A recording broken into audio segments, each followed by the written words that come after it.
National Herald case સાથે જોડાયેલ money laundering કેસમાં આરોપી સોનિયા ગાંધી, રાહુલ ગાંધી અને અન્યને સમન્સ આપવું કે નહીં તે મામલે ઈડીની ચાર્જશીટ પર દિલ્હીની રાઉઝ એવન્યુ કોર્ટે ચુકાદો રાખ્યો અનામત.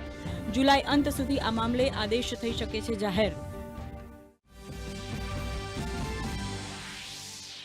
કેરળના પલક્કડમાં નિપા વાયરસથી બીજું મોત. કોઝિકોડ, ત્રિશુર, કન્નૂર અને વાયનાડ સહિત 6 જિલ્લા હાઈએલર્ટ પર. 543 લોકો દેખરેખ હેઠળ રખાયા.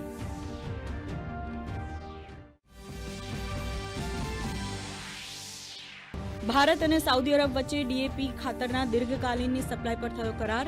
2025-26 સુધી વાર્ષિક 31 લાખ મેટ્રિક ટન ખાતરના કરાર પર હસ્તાક્ષર. જેપી નડ્ડાએ રિયાદમાં ઉદ્યોગ અને સંસાધન મંત્રી સાથે કરી બેઠક.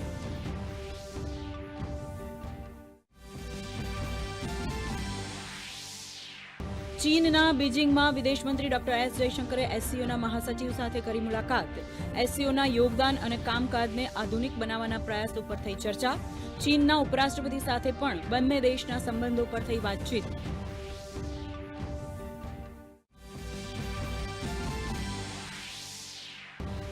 જૂનથી અંતરિક્ષમાં હાજર અવકાશયાત્રી શુભાંશુ શુક્લા પોતાની ઐતિહાસિક યાત્રા પૂર્ણ કર્યા બાદ પૃથ્વી પર ફરશે પરત. શુભાંશુ શુક્લા સહિત મિશનના અન્ય 3 સભ્યો ફરશે પરત. સાંજે 4 વાગે આઈએસએસથી અલગ થશે તેમનું યાન.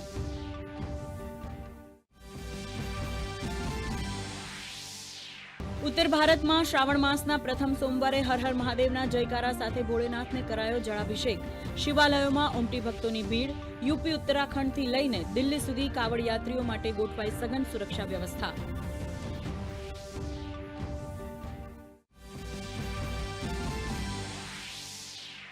રાજ્યમાં 51 તાલુકાઓમાં મેઘ મહેર.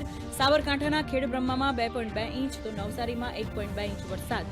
ભારે વરસાદને પગલે ખેડબ્રહ્માના રાધીવાડથી ગુલેદનો બાયપાસ રોડ કરાયો બંધ.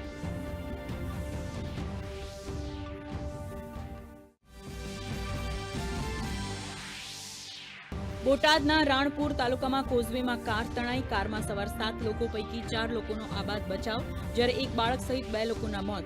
હજુ એકની શોધખોળ ચાલુ. ફાયર અને એનડીઆરએફની ટીમ ઘટના સ્થળે હાજર.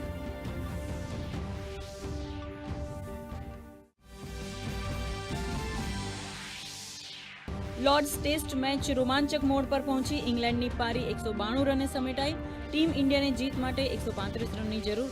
હાલ 1-1ની બરાબરી પર સિરીઝ.